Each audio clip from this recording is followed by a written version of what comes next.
save percent of equity to trade. The idea behind equity percent is to quantify your position size based on equity percentage changes.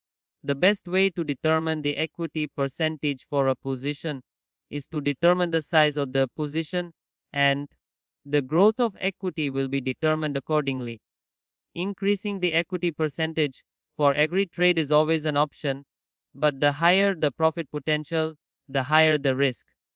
Most traders advise using a smaller percentage of equity, such as 1% or 2%, which equates to 50 to 1 leverage per trade. This will also allow you to hold on to your position for a longer time.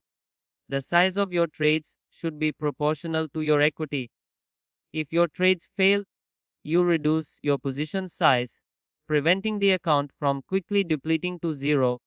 The initial trade size can also be reduced when you enter a losing streak to minimize the equity damage. You will need more time to break even after losing the same amount of money as you did when you won it.